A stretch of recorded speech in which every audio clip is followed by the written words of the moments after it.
সেটাই আমি অনুরোধ অল্পুরা আশা দিচ্ছে ফেসিলেটারের পক্ষ থেকে। এবং আমরা সামান্য কিছু ইনসেন্টিভ যেন আমাদের দেওয়া হয়, মাসিক একটা www.hereby.in যেখানে পেয়ে যাবেন সকল অ্যাভেলেবল প্রোডাক্টস অবিশ্বাস্য কম দামে। এছাড়াও রয়েছে hello HP mobile app, your medico friend, one step solution for all your medical issues and shopping needs.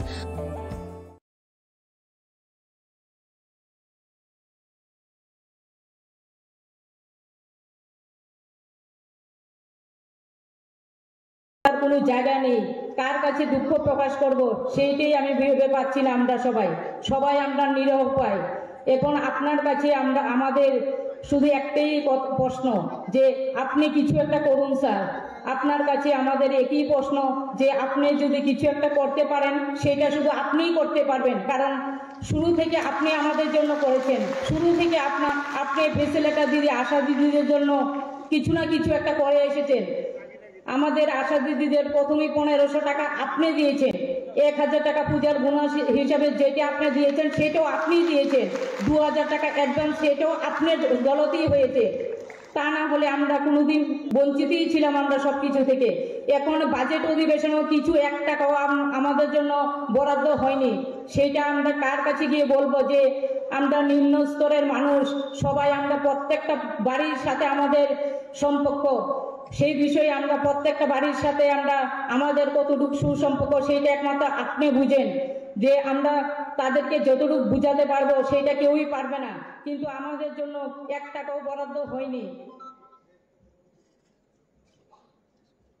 তো আমি আমার এইখানে জনজাতি বোনরা আছে, এখানে আমি বলতে চাই আমাদের জনজাতি বোনদের জন্য কিছু একটা, যে তিনি নরং যে এখানে ইরো ফাইমানি সত্যি নরং তিনি চিনি বিপ্লব স্যার ফাইমানি ইমুনি বাগে নরং তিনি ইরো ফাইকা যতন খুলুমকা তিনি স্যার নরংনি বাগে তামো খালাইকা নরং সাইমানো যে কুইলান চিমি নরং ফাইনে 1500 টাকা রাং মানে নরং সাইমানো মবো নরং কাইসা কক সাইমানো যে স্যার নরং কোনো দিন নরং হিংসা খালাইয়া, কারণ নরংনি নগ থাঙিবো স্যার মাইসাখা ইমন নরং সাইমানো প্রত্যেক নগ থাঙিনাই সার নরংনি বাগৈ মাইসাখা নরংনি নগ কোনো দিন নরং অবহেলা খালাইয়া, কোনো দিন নরং বাই কোনো দিন জনজাতি হইব নরং নইম খালাইয়া। প্রত্যেক জনজাতি নগ বাই বরং বিনি সম্পর্ক দङ নরং সাইমানো সারনি সম্পর্ক আলাদা রকম, কারণ সার কাইসা উন্তি বরক বিনি হাই বরক কোনো দিনও जों মুখ গলাক যে বিনি হাই বরক মানিনাই जों বিনি লগি जों চলিনাই। তারপরে চিনি দাদা বিপ্লব কর্ণ जों মাখা চিনি দাদানো মামানি जों बिनि दलतेनो जों कायसा बरक माखा जोंनि 5 বছর रमैनाय जों संगठन थाइमानि संगठननि कायसा बरक माखा जे जोंनि बिप्लबकर दादानो माखा बिनि हाय खालायनो नियम नीति मानिनाय चलि दङ। जों साइमानो जे तिनि इरो फाइमानि नरं बेबाकनो जलि तखा जे बाजेट अधिवेशन नरं नरिया नरं अककनो साइमानो जे बाइसनो रिया जों थांकिया हैनाय नरं आनो बेबाकनो साका जे सिनि बिप्लबकर दादानो बुफुनफ्राय साका जनजातिनि बरकरक जे सिनो बाजेट अधिवेशन खक्साबानो जोंना बागै रै जों थांकिया एक्चुअली जों नबा आसबिदं खालाय जों मागाला खक्साबानो जों गुसाइमानो, किन्तु सिनि बागै खालायजा कायसा बरक दङ जे बिप्लब सार जे जागायाव दङ जोंनिरो अबस्यई जों मानानो जों बाखा कष्ट नाङैनाय कुनु लाब करै, कारण जोंनि बरक कायसा जे जागायाव दङ बिनि बागै जों कन्फिडेन्स नारांनानै नाङानो जे कन्फिडेन्स दंनानै नाङानो जे सिनि बिप्लब सार जे जागायाव दं इ जागायाव जों अबस्यई मानानो, किन्तु 2 दिन आगे 2 दिन परे नङानो किन्तु अबस्यई सिनि बागै खालायानो जोङो अबस्यई जों बिनि बागै जों जतन उइमो खालायदि जे सार जोंनि बागै कायसा ना कायसा मोनसे खालायदि इमन जों रिक्वेस्ट खालायमानानो जे सिनि तो बे बेसि कोनो फाना साइमाया सार न कारण ब कायसा सांसद ब जे जागायाव दं अ जागायावनो सिनि बेपाक हट्टा कट्टा जे जागायाव खालायमान, किन्तु जों नायानो चेष्टा खालाय सार न सावैनाय ताम खालायमान सार जे सार जोंनो ककरि थांथों तिनि जों सार न अ रिक्वेस्ट जतन खालायानो ते जों बेसि कक बारे लिदिया कारण इरताबो बरक दङ कक सानान बागै जतननि दिनि खुलुमका।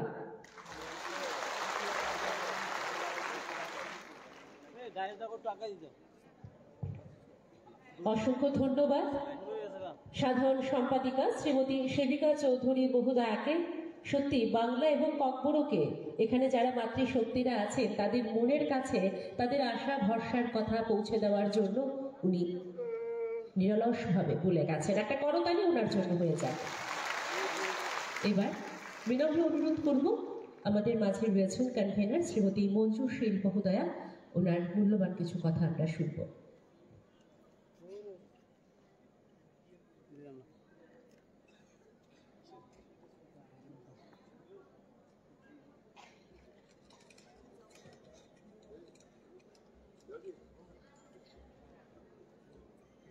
সবাইকে নমস্কার।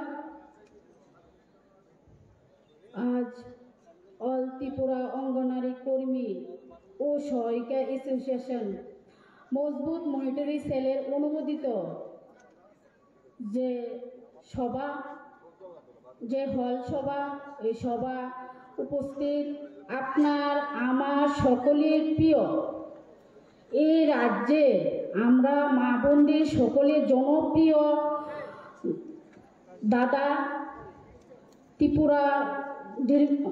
ত্রিপুরার মুখ্যমন্ত্রী ছিলেন এবং বর্তমান সাংসদ শ্রী বিপ্লব কুমার দেব, উপস্থিত মজবুত মনিটরি সেলের সভাপতি বিপ্লব কর মহোদয়, উপস্থিত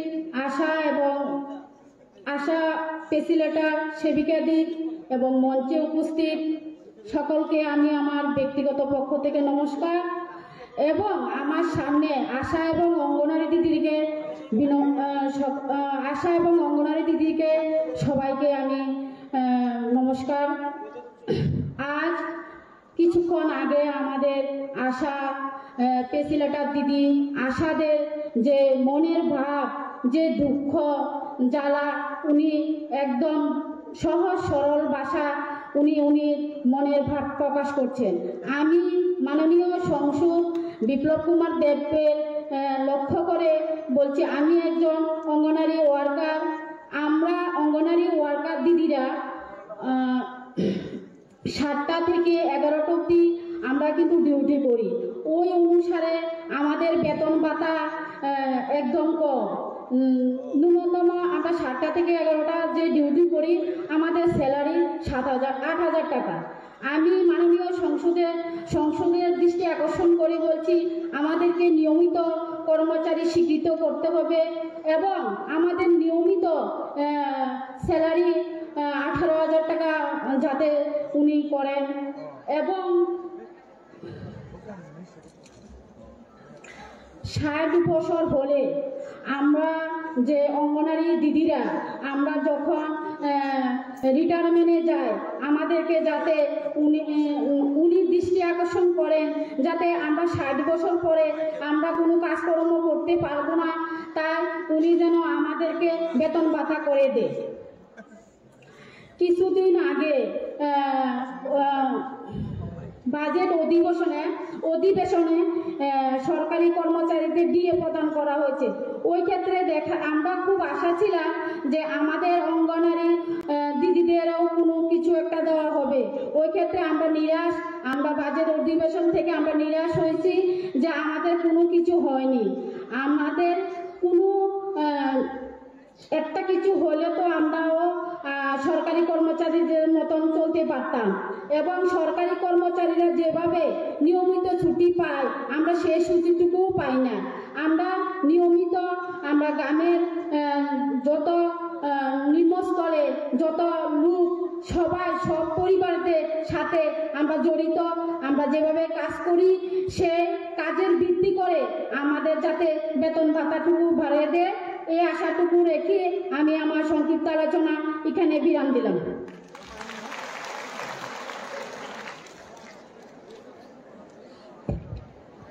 অসংখ্য ধন্যবাদ অল ত্রিপুরা অঙ্গনওয়াড়ি কর্মী ও সহায়িকা অ্যাসোসিয়েশনের মাননীয় কনভেনার শ্রীমতী মঞ্জু শীল মহোদয়াকে। এবার আপনাদের সামনে মূল্যবান কিছু কথা তুলে ধরবেন মজদুর মনিটরিং সেলের মাননীয় সভাপতি, বোর্ড অফ ডিরেক্টর আবার বোর্ডের মাননীয় শ্রী বিপ্লব কর মহোদয়।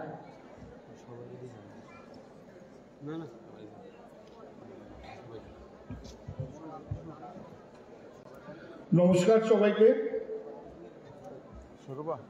মজদুর মনিটরিং সেল অনুমোদিত অল ত্রিপুরা আশা ফেসিলেটার্স ও আশা কর্মী অ্যাসোসিয়েশন এবং অল ত্রিপুরা অঙ্গনবাড়ি কর্মী এবং সহায়িকা অ্যাসোসিয়েশনের যৌথ উদ্যোগে আজকে এক দেশ এক ভোট এই মিশনকে সাফল্যমণ্ডিত করার ক্ষেত্রে এবং আগামী দিন সেই প্রসেসকে যাতে আগামী দিন ভারতবর্ষে যে এক দেশ এক ভোট সেই প্রক্রিয়া চালু করার জন্য এক দিবসীয় যে কনভেনশন সেই কনভেনশনে উপস্থিত আছেন আমাদের সকলের প্রিয় রাজ্যের, আপনারা সবাই জানেন, প্রাক্তন মুখ্যমন্ত্রী এবং মাননীয় সাংসদ লোকসভা এবং আমরা যাকে মুক্তিদাতা হিসাবে আমরা যাকে বলি এবং আমরা মাতৃশক্তি যারা আপনারা সবসময় যার প্রশংসায় আপনারা পঞ্চমুখ থাকেন, শ্রী বিপ্লব কুমার দেব মহাশয় উপস্থিত আছেন মঞ্চে উপস্থিত আছেন আজকে সবার যিনি সভানেত্রী, আমার একজন আশা কর্মী দক্ষিণ জেলা থেকে এসছেন মাধুরী মজুমদার, আজকের এই সভার সম্মানিত সভাপতি। মঞ্চে উপস্থিত আছেন বিবেকানন্দ বিচার মঞ্চের অনুমোদিত রাষ্ট্রবাদী কর্মচারী সংগঠনের যিনি সাধারণ সম্পাদক শ্রী সঞ্জয় সূত্রধর মহাশয়। মঞ্চে উপস্থিত আছেন সেবিকা চৌধুরী, আশা ফেসিলেটার অল ত্রিপুরা আশা ফেসিলেটার্স ও আশা কর্মী অ্যাসোসিয়েশনের যিনি সাধারণ সম্পাদিকা, এবং মঞ্চে উপস্থিত আছেন মঞ্জু শীল যিনি অল ত্রিপুরা অঙ্গনবাড়ি কর্মী ও সহায়িকা অ্যাসোসিয়েশনের যিনি কনভেনার, এবং আমার সামনে যারা মিডিয়া বন্ধুরা আছেন এবং আমার সামনে রাজ্যের বিভিন্ন প্রান্ত থেকে আগত যারা দিবারাত্রি অক্লান্ত পরিশ্রম করেন, যাদের জীবন যৌবন এই রাষ্ট্রবাদী মানসিকতা বিচারধারা নিয়ে রাষ্ট্র নির্মাণের ক্ষেত্রে নিজেদের প্রাণ ঝুঁকি নিয়ে করোনার মহামারীর মতো জায়গায় আপনারা নিজেরা যা পরিচয় তৈরি করেছেন, সেই সকল মাতৃশক্তিদের প্রত্যেকের চরণে আমার সশ্রদ্ধ প্রণাম এবং নমস্কার জ্ঞাপন করছি। আপনারা একটা বিষয় সবাই অবগত আছেন, আজকের যে এক দিবসীয় কনভেনশন, সেই কনভেনশনে এক দেশ এক ভোট, সেই বিষয়টা আপনারা আশা করি সবাই অবগত আছেন।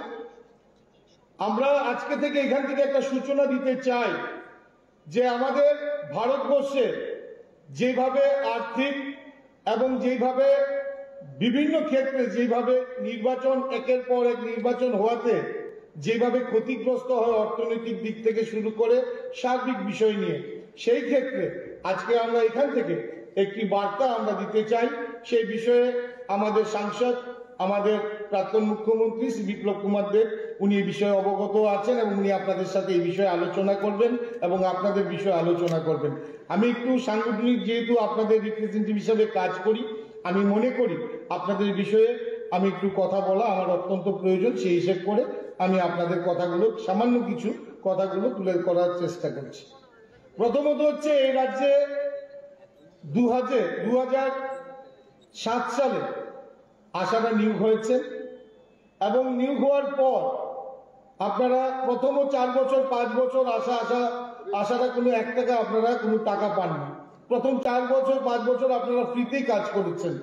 তার পরবর্তী সময়ে 100 টাকা করতে করতে 2018 সালের আগে আপনারা শুধু 500 টাকা পেতেন। তারপর 2018 এই রাষ্ট্রবাদী সরকার প্রতিষ্ঠিত হওয়ার পর সেই সময়ে আমাদের রাজ্যের মুখ্যমন্ত্রী ছিলেন আমাদের সকলের প্রিয় বিপ্লব কুমার দেব মহাশয়। উনি প্রথমেই আপনাদেরকে 1500 টাকা আপনাদেরকে বৃদ্ধি করা হয়েছে। তার পরবর্তী সময় 2023 নির্বাচনের আগে আপনাদের প্রতিশ্রুতি অনুসারে রাষ্ট্রবাদী সরকারের আপনাদেরকে 1000 টাকা বৃদ্ধি করা হয়েছে। আমি বিশ্বাস করি এখানে যারা মাতৃশক্তিরা আছেন, আমার আশা ফেসিলেটার্স অঙ্গনবাড়ি এবং সহায়িকারা, আমি সকল দিদি বোনদের উদ্দেশ্যে বলবো, আপনারা বিগত বামফ্রন্ট সরকারে আপনাদেরকে নিয়োগ করেছে বেশির অংশের মানুষকে, কিন্তু একটা বুকে হাত দিয়ে আপনারা আগে নিজেকে নিজে প্রশ্ন করে বলুন, উনারা নিয়োগ আপনাদেরকে করেছে, কেন্দ্রীয় সরকার পয়সা দেয়, সব ঠিক আছে, কিন্তু যে পরিমাণে আপনাদের চাঁদা সংস্কৃতি দিতে হয়েছে, যেইভাবে আপনাদের মিছিল মিটিং করতে হয়েছে, আজকে 2018 সালে রাষ্ট্রবাদী সরকার প্রতিষ্ঠিত হওয়ার পর আজকে পর্যন্ত আপনাদের কাউকে 1 টাকা চাঁদা দিতে হয়েছে কিনা আগে নিজের বিবেকে নিজে এটা প্রশ্ন করবেন।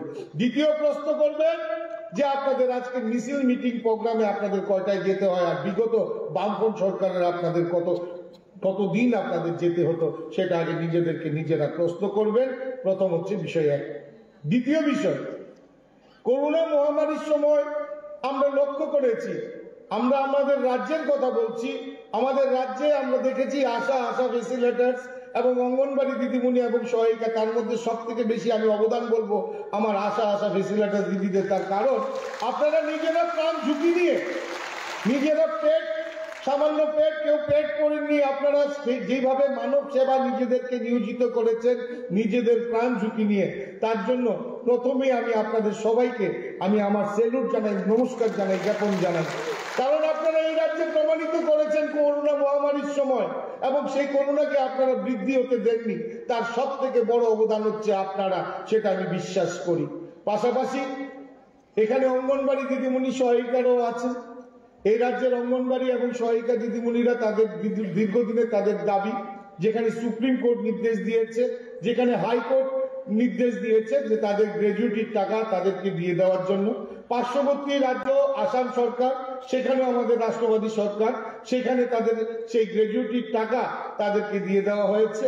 এবং আমি মাননীয় সাংসদ, যেহেতু উনি আমাদের লোকসভার সাংসদ, যেহেতু আপনাদের দুটো সংগঠনই কেন্দ্রের দ্বারা পরিচালিত, আমি মাননীয় সংসদের কাছে আমার মাতৃশক্তি এবং সংগঠনের পক্ষ থেকে আমি স্যারকে বিনম্রভাবে আবেদন করব যে আমার আশা ফেসিলিটার্স অঙ্গনবাড়ি সহায়িকা আমাদের রাজ্যের মাতৃশক্তি, সেই মাতৃশক্তির জন্য আপনি লোকসভায় আশা করি উনাদের বিষয় নিয়ে তুলবেন এবং উনাদের পাইয়ে দিতে আপনি সেটা সাহায্য করবেন। কারণ আমি বিশ্বাস করি এই রাজ্যের অশুদ্ধ কাজ শুধু যদি কেউ করতে পারে তার নাম বিপ্লব কুমার দেব, এই রাজ্যের মুক্তিদাতা, সেটা আমি বিশ্বাস করি আমার অন্তর থেকে, এবং মাতৃশক্তিরাও সেটা বিশ্বাস করে।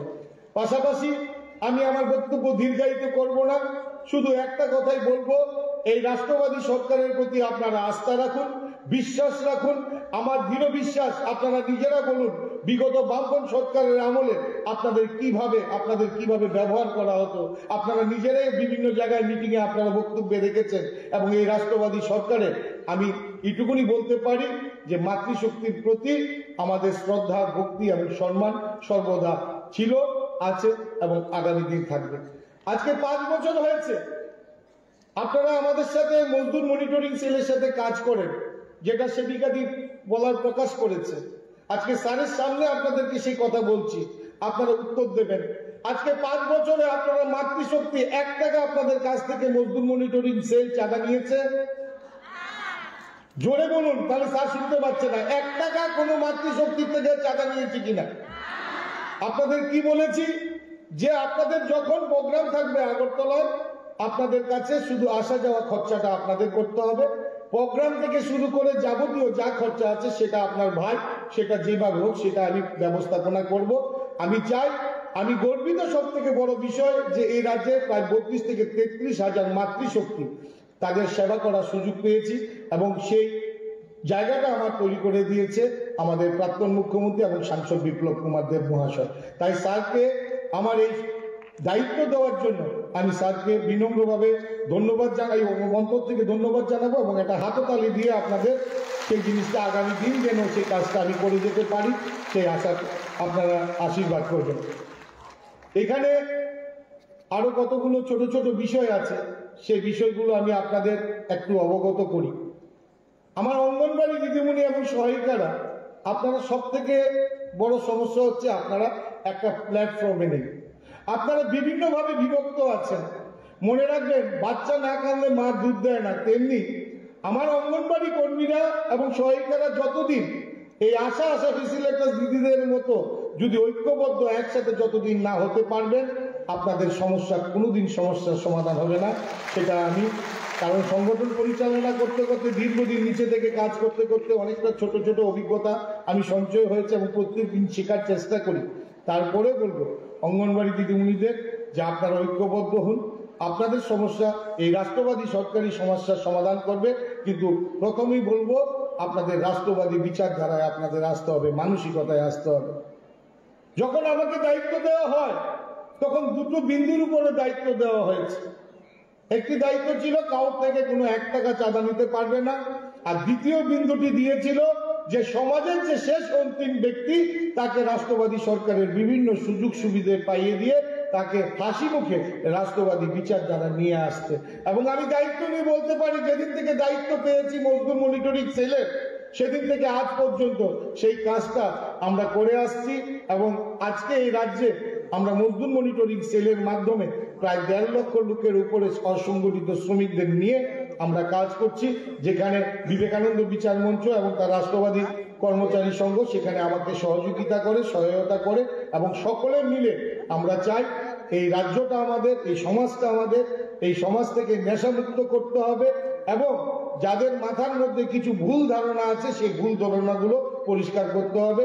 এবং আমি আমার রাজ্যের যিনি প্রাক্তন মুখ্যমন্ত্রী ছিলেন এবং বর্তমান সাংসদ, ওনার কাছে আমার একটাই অনুরোধ থাকবে যে স্যার, আমরা আপনাদের মাতৃশক্তি বৃহৎ আপনার পাশে আছি।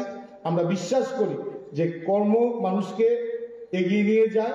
আমরা সমাজের জন্য কাজ করতে প্রস্তুত, কারণ এখানে যে মাতৃশক্তিরা আছে তারা সবাই সমাজের জন্য কাজ করে, মানুষের জন্য কাজ করে। তাদের সেই কাজের মূল্য যেন তারা পায়, সেই আশা প্রত্যাশা রেখে আমি সবাইকে আমার আন্তরিক প্রীতি, শুভেচ্ছা, ভালোবাসা জানিয়ে আপনারা সবাই ভালো থাকুন, সুস্থ থাকুন, পাশাপাশি সবাইকে ভালো রাখুন। নমস্কার। অসংখ্য ধন্যবাদ। বিবেকানন্দ বিচার মঞ্চ দ্বারা অনুমোদিত মজদুর মনিটরিং সেলের মাননীয় সভাপতি শ্রী বিপ্লব কর মহোদয়কে এখানে অঙ্গনবাড়ি দিদিমণিদের একটা দাবি সনদ আছে। আমি মঞ্জুশীলকে অনুরোধ করব এই কাগজটা আমাদের মাননীয় সংসদের হাতে তুলে দেওয়ার জন্য। যে আশা কর্মীদের আশা ভরসা এই পত্রের মধ্যে লেখা আছে, এটা তুলে দিচ্ছেন শ্রীমতী মঞ্জুশীল, আমাদের আজকের উদ্বোধক প্রধান অতিথি মাননীয় সাংসদ এবং প্রাক্তন মুখ্যমন্ত্রী শ্রী বিপ্লব কুমার দেব মহোদয়ের হাতে দাবি সনদ তুলে দিয়েছেন। অল ত্রিপুরা আশা ফেসিলিটার্স ও আশা কর্মী অ্যাসোসিয়েশনের সভানেত্রী অরুণা বেগম কে অনুরোধ করব মঞ্চে আসার জন্য এবং মাননীয় সাংসদ মহাশয়ের হাতে আপনাদের দাবি সনদটা তুলে দেওয়ার জন্য। অরুণা বেগম, আপনি যেখানে থাকুন মঞ্চে চলে আসুন।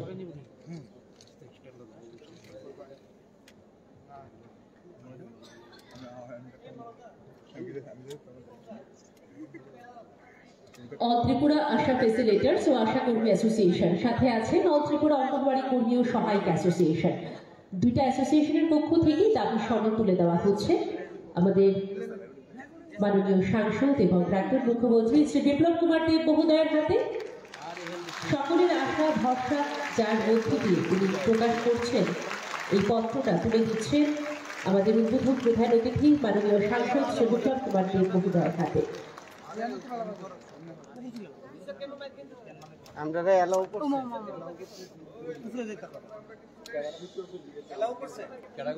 অসংখ্য ধন্যবাদ।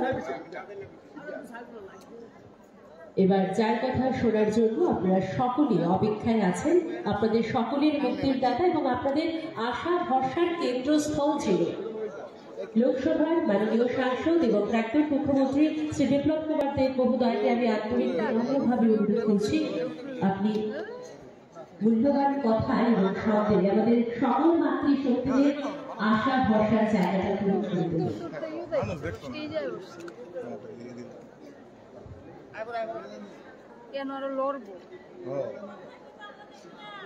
দেখতো না তো দেখতো না তো লোক আরে এই সাইডটা দিলে তুই বামরে দিকে তো এক সাইডে সবাই একটু না দেয় সাড়ে না ঘুরে একটা সাফা লাও সুমিত তো পুরো এই কোনাটা দেয় সুমিত কোনাটা দেয় তো সবাইকে নমস্কার। তাহলে ক্লিক করে নিচে এই সাইডে দেন সুন্দর আইতাছিল নিজের থেকে ভালো আসলো, কেউ কিছু কইল না। এনার লড়তাছে স্টেজ লড়ে রবীন্দ্র ভবনে আয়োজিত আজকের এই আশাকর্মী, আশা ফ্যাসিলিটার, অঙ্গনবাড়ি দিদি সমস্ত বোনেদেরকে নিয়ে এই कार्यक्रम और এই कार्यक्रमेর উদ্দেশ্য কি সেই বিষয়ে বিপ্লব কর মহোদয় বলেছেন যে एक राष्ट्र एक election one nation one election আর তারই বিষয়কে স্পষ্টতার সঙ্গে রাখার জন্য আপনাদের মাধ্যমে আমাদের সমাজ ব্যবস্থার মধ্যে আমাদের পরিজনের কাছে পৌঁছে দেওয়ার জন্য আজকের এই कार्यक्रमे বড় মাত্রায় উপস্থিত পুরো হল করে পরিপূর্ণ আমার সমস্ত বোনেরা মঞ্চে উপস্থিত শ্রী বিপ্লব কর যিনি মজদুর মনিটরিং সেলের অধ্যক্ষ রয়েছেন, মাধুরী মজুমদার আজকের এই कार्यक्रमेর সভাপতিত্ব করছেন, Shri Sanjay Sutradhar general secretary RKS, Shrimati Shevika Chowdhury general secretary all Tripura ASHA facilitators and ASHA worker association, Manjusheel convener all Tripura Anganwadi worker सहायिका एसोसिएशन, हमारे मीडिया बंधु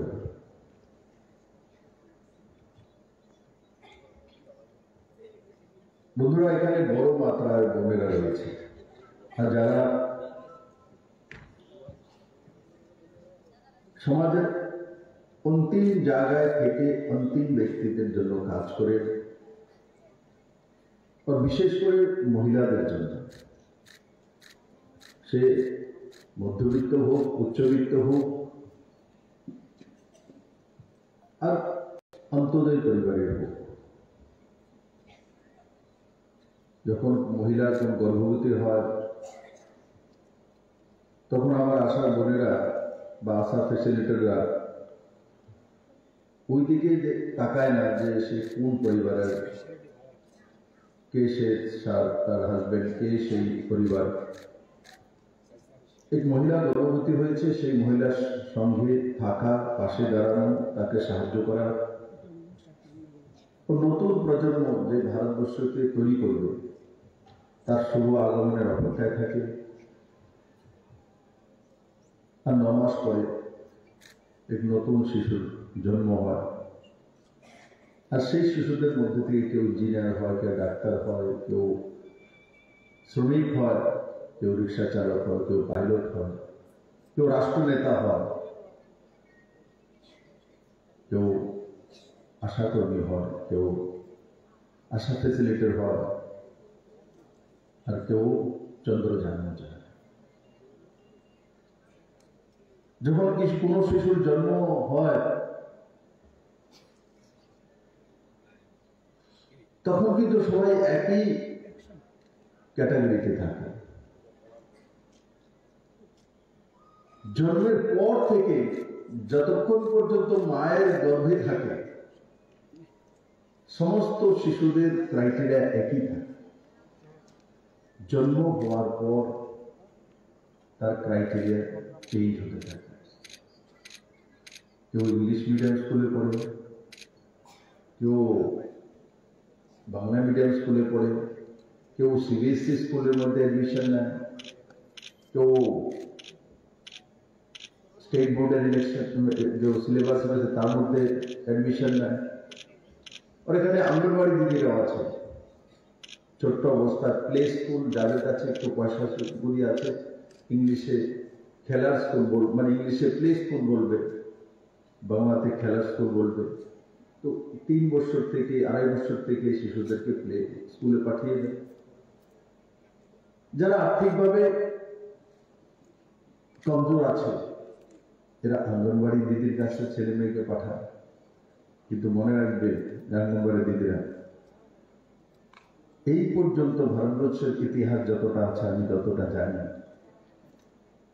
প্লে স্কুল থেকে যারা পড়াশোনা করে বড় হয়েছে এদের মধ্যে খুব কম লোক ভারতবর্ষের রাষ্ট্র নির্মাণে ভাগ নিয়েছে। রাষ্ট্র নির্মাণ এবং রাষ্ট্রপ্রধান, রাজ্যের মুখ্যমন্ত্রী হোক, রাষ্ট্রের প্রধানমন্ত্রী হোক, এই পর্যন্ত দেশ স্বাধীন হওয়ার পর 2025 পর্যন্ত যতগুলো চেহারা আমার সামনে আসছে, ইক্কা দুক্কাকে ছেড়ে দিলে সবাই কিন্তু অঙ্গনবাড়ি থেকে পড়েই প্রধানমন্ত্রী মুখ্যমন্ত্রী হয়েছে। আজকে যে প্রধানমন্ত্রী নরেন্দ্র ভাই মোদীও প্লে স্কুলে পড়ার সুযোগ নেই, কারণ চা বিক্রি করে তো খেত হতো, পরিবার চালাতে হতো। অঙ্গনবাড়িতে পড়েই দেশের প্রধানমন্ত্রী হয়েছেন। আর আমার জানা মতে ভারতবর্ষের আজ পর্যন্ত সর্বশ্রেষ্ঠ প্রধানমন্ত্রী নরেন্দ্র ভাই মোদী। ও অঙ্গনবাড়ির প্রোডাক্ট। সামনে বিপ্লব দেন, ও এমনি প্রোডাক্ট। পায়ে হেঁটে বাড়ির কাছে বাইরে শিক্ষা স্কুলে যাওয়া। ওর তারপর বাবার ইচ্ছা ছিল যে ছেলেকে ইংলিশ মিডিয়াম স্কুলে পড়াবে। আমাকে ক্লাস 3 পর্যন্ত ইংলিশ মিডিয়াম স্কুলে আগ্রহ করে পড়িয়েছিল, কিন্তু তারপরে আর নাই পড়া। আবার ঘুরে এসে সেই বাংলা মিডিয়াম স্কুলে। কিন্তু আমার সঙ্গে যারা ইংলিশ মিডিয়ামে হয়তো বা শিশু বিহারে উদয়পুর থেকে চলে এসছে, রেন্ট থেকে পড়াশোনা করেছে, কেউ হয়তো বা ডাক্তার, ইঞ্জিনিয়ার, কেউ হয়তো বা টিচার, কেউ হয়তো বা বিজনেসম্যান হয়েছে, কিন্তু যে বাল্য শিক্ষা অঙ্গনবাড়িতে পড়েছে সেই কিন্তু ত্রিপুরার মুখ্যমন্ত্রী হয়েছে। তার জন্য জীবনে সবচেয়ে বড় যে বিন্দু সে হচ্ছে আশা। দ্বিতীয় কৌশিস। হিন্দিতে একটা প্রবচন আছে, কোशिश करने वाले का कभी हार नहीं होता। और আপনাদের নামই আশা। और আশা ছাড়া কোনো ব্যক্তি জীবনে প্রতিষ্ঠিত হতে পারে না। আপনাদেরকে বাদ দিয়ে কেউ প্রতিষ্ঠিত হয়ে যাবে যদি ভাবে কেউ, এর চাইতে দুর্ভাগ্য ব্যক্তির আর কোনো কিছু না। যেই আশাকর্মী নামটা রেখেছে, গুগলে সার্চ করে চলে আসবে কে রেখেছিল প্রথম, কিন্তু খুব সুন্দর নাম রেখেছে। কারণ এই আশাকর্মীরা কোন এক মায়ের সঙ্গে যখন গর্ভাবস্থা থাকে তার সঙ্গে থাকে, তাকে আশা জায়গা দিদি আপনি ঠিকঠাক করে আসবে, কিচ্ছু হবে না, আপনার শিশু হবে না, আপনি সুস্থ থাকবেন। আর ওনার আশার ভরসার কারণে ওনার মানসিক ভাবে ওকে তৈরি করে দেয়, আর তখন সে মা 9 মাস পরে একটা নতুন শিশু জন্ম দেয়।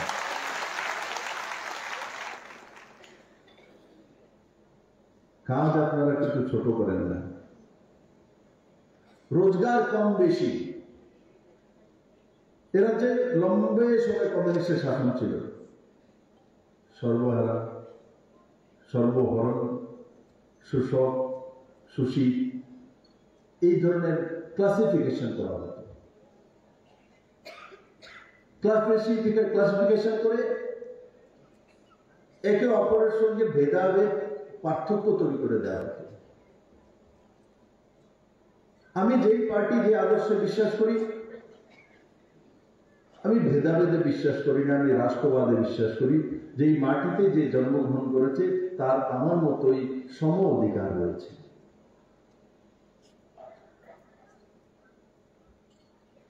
আর অধিকার ঘরে বসে পাওয়া যায় না, অধিকারের জন্য কাজ করতে হয়, লড়াই করতে হয়, অধিকার চাইতে হয়।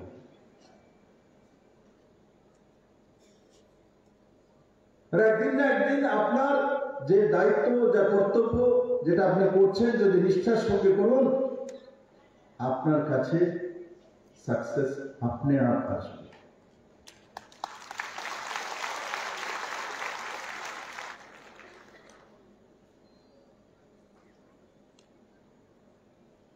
প্রথম যে বিন্দুটা আমি বলেছিলাম যে one nation one election, Congress তার বিরোধ করে।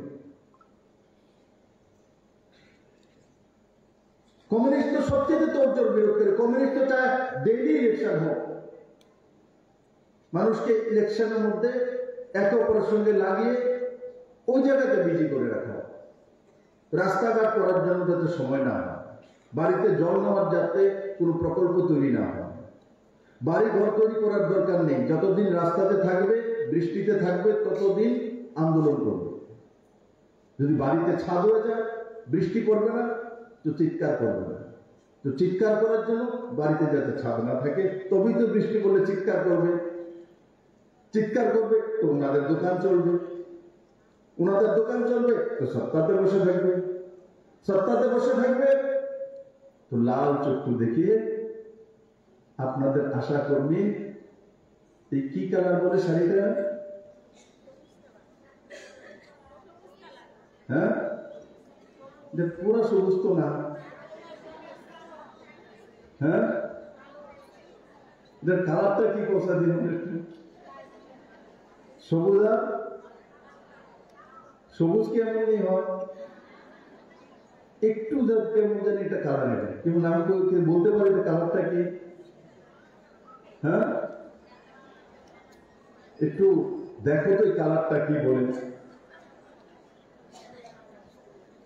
আসলে কিন্তু সবুজ না এটা, হ্যাঁ কি গ্রিন,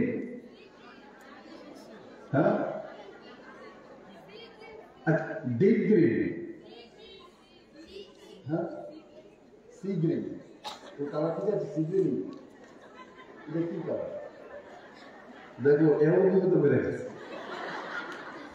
তোমরা যদি চিন্তা করে এই বিপ্লব কি খেয়ে করতে প্রশ্ন করে সারা জীবন শাড়ি পরে কেউ যেখানে যেখানে,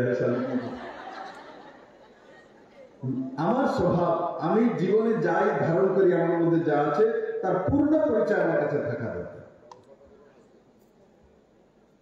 আমার নিজের যদি পূর্ণ পরিচয়, আমার পরিধানের, আমার শরীরের, আমার কাছে যদি তার পূর্ণ পরিচয় যদি না থাকে, অন্যের পরিচয় আমি কিভাবে নেব?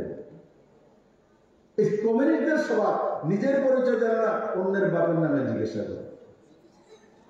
তোমার কাকাকে, তোমার বাবাকে, কবে সদস্যতা নিচ্ছ, কবে অ্যাক্টিভ হয়েছ, কবে লোকাল কমিটির মেম্বার হয়েছ, পুরা মানে কুণ্ডলে জিজ্ঞাসা করে, মানে জন্ম হওয়ার পরে হয়তো বা ভগবান এত কিছু জিজ্ঞাসা করেনি, আর মৃত্যুর পরে যমরাজ এত কিছু জিজ্ঞাসা করে না যতটা কমিউনিস্টরা জিজ্ঞাসা করে। এখন সমস্যা হলো শাড়ির কালার। আমার এক বোনও বলতে পারে না, আর এখানে আমার দিদিমণি বোন আছে, এও বলতে পারে না, কালার দাদা তো ওঠা না, কিন্তু ওই সমস্যা আছে। এবার তোমাদেরকে দায়িত্ব দেওয়া হলো, এই কালার কি সেটা আরেকবার এসে আমাকে বলতে হবে। কি বিপদে পড়ছে বলে, স্যার আপনাদের দিলাম দুইটা কি দাবি সনদ, আপনাদের এমন দাবি একটা দিচ্ছেন আমরা তো মাথা ঘুরে যেতেছে।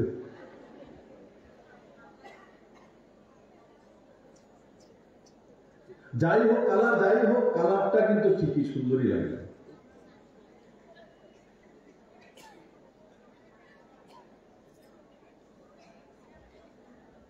বন্ধুরা, যে বিষয়ে আমি বলছিলাম যে ওয়ান নেশন ওয়ান ইলেকশনের কমিউনিস্টরা এবং কংগ্রেসরা কেন বিরোধ করে? কমিউনিস্টরা বিরোধ করে কারণ যত বেশি মানুষকে ইলেকশনের মধ্যে ব্যস্ত করে রাখতে পারবে, অধিকার অধিকার দিতে হবে বলে, তত বেশি ওনাদের কোনো কাজ করার দরকার নেই, আর কাজ করার মানসিকতাও এদের মধ্যে নেই। আজ কাজ করে কোনো কিছু করতে পারবে তারও ব্যবস্থা ওনাদের কাছে নেই, তারও ব্যবস্থা নেই। ডেভেলপমেন্ট আর কমিউনিস্ট দুজনের মধ্যে ডিফারেন্স উত্তর আর দক্ষিণ এই ধরনের। আর কংগ্রেস এই দেশের মধ্যে এক পরিবার ছাড়া কোনোদিন কারোর বিষয়ে কোনোদিন চিন্তাই করেনি। এখানে অনেক দিদিরাই জানে না যে 75-এ 77-এ 2.5 বছর কংগ্রেসের সর্বশক্তিমান প্রধানমন্ত্রী শ্রীমতী ইন্দিরা গান্ধী নিজের ব্যক্তিগত কারণে দেশের মধ্যে ইমার্জেন্সি ঘোষণা করেছিল,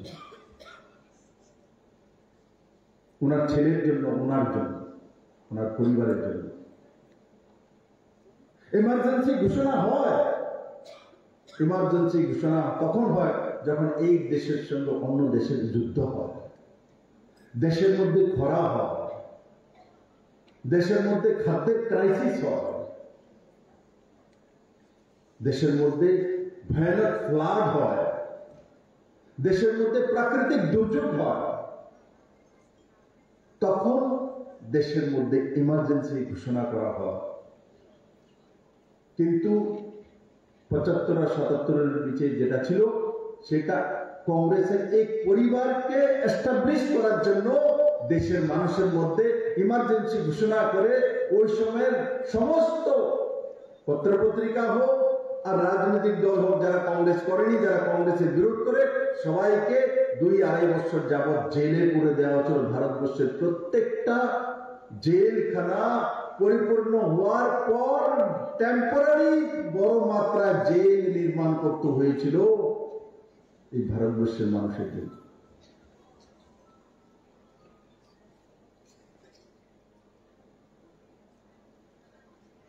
এরাই আজকে ওয়ান নেশন ওয়ান ইলেকশন, এক রাষ্ট্র এক ইলেকশনের বিরোধ করে। এক ইলেকশন এক ভোট এক সময়, কি ব্যাপারটা কি? কারণ কি এরা ঘুরে ঘুরে আপনাদেরকে গ্রামে গঞ্জে আবার ভুল বোঝাবে। আমাদের ত্রিপুরা রাজ্যের মধ্যে 5 বছরে কটা ইলেকশন হয়? বিধানসভা ইলেকশন হয়, লোকসভা ইলেকশন হয়, 30 পঞ্চায়েতের ইলেকশন হয়, লোকাল বডি ইলেকশন হয়, এডিসি ইলেকশন হয়। এগুলো তো সিস্টেমেটিক্যালি। তারপর আমার পত্রিকার বন্ধুরা যারা আছে এরারও কালকে ইলেকশন, উকিলরারও ইলেকশন, নার্সেরও ইলেকশন, হয়তো আলাদা আলাদা নিজেদের সংস্থানে। কিন্তু বেসিক্যালি যে আম জনতা যার সঙ্গে যুক্ত থাকে, ত্রিপুরাতে 5টা ইলেকশন হয়, আর 5টা ইলেকশন আলাদা আলাদা সময় হয়। এই 5 ইলেকশন যদি একসঙ্গে করা হয় বা বিধানসভা লোকসভা কমসে কম একসঙ্গে করে দেওয়া হয়, তাহলে কমসে কম 2 বছর যেই প্রশাসক থাকুক সে মানুষের জন্য বেশি কাজ করতে পারে। কারণ কি, কোড অফ কন্ডাক্ট লাগার পর আর ইলেকশন ঘোষণার 3 মাস আগে পর্যন্ত কোনো ব্যুরোক্রেট, কোনো মুখ্যমন্ত্রী বা সেই সরকারের মূল যে প্রতিনিধি তার কথা শুনতে চায় না। ভাবে এখন ইলেকশন ঘোষণা হয়ে গেছে, এখন ইলেকশন শুরু হয়ে যাবে, কে আসবে কে জানে, তার জন্য ঢিলা দিয়ে বসে থাকবে। লোকসান রাষ্ট্রের হয় 140 কোটি ভারতবাসী। তাতে কমিউনিস্টের ক্যাডারদের কোনো লোকসান নেই আর কংগ্রেসের পরিবারের কোনো লোকসান নেই। কারণ মানুষ জানে কংগ্রেসের প্রেসিডেন্ট গান্ধী পরিবার, মতলব তথাকথিত গান্ধী পরিবার। এরা গান্ধী না, এরা নেহরু পরিবার। নেহরু পরিবার না, ইন্দিরা গান্ধীকে বিয়ে দেওয়া হয়েছিল ফিরোজ খানের সঙ্গে। তো বিয়ে দেওয়ার পরে ইন্দিরা তো নেহরু রইলেন না, উনি তো ইন্দিরা খান হয়ে গেছেন। কিন্তু তারপরও প্রিয়াঙ্কা পর্যন্ত বিয়ে হয়ে গেছে, তবুও সে গান্ধী। কিন্তু এখানে বোনদের বিয়ে হয়ে গেলে স্বামীর ঘরে টাইটেল হয়ে যায়। তাদের জন্য কানুন আলাদা আলাদা থাকবে, তাদের সারনেম চেঞ্জ হবে, বাকি মহিলাদের চেঞ্জ হবে। কিন্তু তাদের ঘরে জন্ম হলে গান্ধী এও উদ্ধার করা।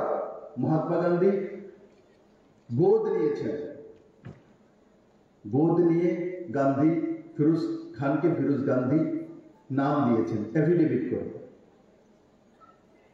আমাদের এখানে আমি যদি এফিডেভিট করে বিপ্লব ভট্টাচার্য করে নিই, তবু আমার বিপ্লবে ডাক দেবে, বিপ্লব দেবে ভট্টাচার্য বলবেন, কারণ আমি ব্রাহ্মণ করে জন্মগ্রহণ করিনি। বিচিত্র এদের কারিগরি। और वन नेशन वन इलेक्शन আসার পর আজকে যে 2টা আমাকে দাবি শুরু দেওয়া হয়েছে, তার জন্য পয়সা লাগবে, সময় লাগবে, কে দেবে আলাদা বিষয়। কিন্তু এটা আমি ভালো করে বুঝি, এতটা বিপ্লব দেখবো যে ওয়ান নেশন ওয়ান ইলেকশন হলে ভারতবর্ষের মানুষের লাভ হবে। কারণ একসঙ্গে ইলেকশন হয়ে গেলে আমরা কাজ করার সুযোগ বেশি পাবো, দেশের আর্থিক উন্নয়ন হবে। আর্থিক যখন উন্নয়ন হবে নিশ্চিত ভারতের অন্তিম জনের উন্নয়ন হবে। আর নরেন্দ্র মোদীর নেতৃত্বেই সরকার আসার পর 81 কোটি মানুষকে 5 কিলো করে চাল ফ্রিতে দেওয়া হয়। আর তার সঙ্গে এটাও হয়েছে ভারতবর্ষের মধ্যে যারা অন্তোদয় পরিবার ছিল তাদের মাঝখান থেকে 25 কোটি পরিবার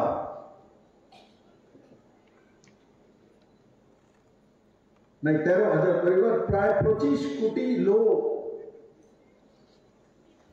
গরিবী রেখা থেকে উঠে এসেছে। অনেকে প্রশ্ন করে, আরে নরেন্দ্র মোদী ডেভেলপমেন্ট করে যে ফিফথ ইকোনমি করে দিয়েছে, তাহলে আবার 81 কোটি মানুষকে ফ্রিতে কেন খাওয়াতে হয়? তার মধ্যে গরিব রয়েছে মানুষ। তাদের কাছে বলতে চাই, 81 কোটি মানুষকে নরেন্দ্র মোদী 5 কিলো করে চাল দেয়, কিন্তু সঙ্গে সঙ্গে মোদীর এই কার্যকালে 25 কোটি মানুষ গরিবী রেখা থেকে বেরিয়ে এসে মধ্যবিত্ত সমাজে পৌঁছেছে। আর সেকে ত্বরান্বিত করার জন্য, আরো বেশি স্পিড আপ করার জন্য ওয়ান নেশন ওয়ান ইলেকশন দরকার। কারণ ইলেকশন খরচাও হয়, আলাদা আলাদা ইলেকশন হলে খরচাও হয়। আজও বহু রাজ্যের মধ্যে একসঙ্গে 2 ইলেকশন হয়। অন্ধ্রপ্রদেশে লোকসভা আর বিধানসভা একসঙ্গে হয়, অরুণাচলে লোকসভা আর বিধানসভা এখনো হয়। আগেও হতো, 1947 পর দেশ স্বাধীন হওয়ার পরে লোকসভা আর বিধানসভা একসঙ্গে হতো। কেন লোকসভা আর বিধানসভা এখন একসঙ্গে হয় না? দেশ স্বাধীন হওয়ার পরে তো হতো। তার জন্য দায়ী কংগ্রেস পার্টি। কারণ কংগ্রেস সময়ে সময়ে ওই রাজ্যগুলোর মধ্যে তাদের যখন সরকার হয় না, রাষ্ট্রপতি শাসন করে 356 ধারা রাজি করে সেই সরকারগুলোকে ভেঙে দেওয়া হয়েছিল। সেই কারণে সেই বিধানসভার ডেট চেঞ্জ হয়ে গেছে। না হলে দেশ স্বাধীন হওয়ার পর লোকসভার বিধানসভা একই সঙ্গে হতো, একই সঙ্গে ইলেকশন হতো। কংগ্রেসের কুকর্মের কারণে আজকে ভারতবর্ষের মধ্যে আলাদা আলাদা সময়ে বিধানসভার ইলেকশন আর লোকসভার সময় কম হয়। 2-3টা স্টেট লোকসভার সময় হয়ে যায়। যেমন উড়িষ্যার ইলেকশন লোকসভার সময় হয়েছে, অরুণাচল ইলেকশন লোকসভার সময় হয়েছে, অন্ধ্রপ্রদেশ ইলেকশন লোকসভার সময় হয়েছে। তো এবার 2025-এ কে ও রাজ্যে নুকসান হয়ে গেছে? ফায়দা হয়েছে। 2বার ইলেকশন না হওয়ার কারণে 1 বছর কমসে কম তাদের উন্নয়নের যে মাপকাঠি বাড়ানোর যে দায়িত্ব রাজ্য সরকারের কাছে থাকে, ব্যবস্থার কাছে থাকে, সার ব্যবস্থা লাভ হয়েছে। আজকে যারা ওয়ান নেশন ওয়ান ইলেকশনের বিরোধিতা করছে, তাদের এই প্রথম প্রধানমন্ত্রী জওয়াহরলাল নেহরু কংগ্রেস থেকে ছিল, তথাকথিত সেকুলার। এদের কারণেই আজকে আলাদা আলাদা সময়ে সময়ে বিধানসভা ইলেকশন হচ্ছে। কারণ তাদের নিজের স্বার্থের কারণে এরা বিভিন্ন সময়ে রাষ্ট্রের মধ্যে যে রাজ্যগুলি আছে সেগুলোর মধ্যে 356 ধারা জারি করে সেই গভর্নমেন্ট করে অনৈতিক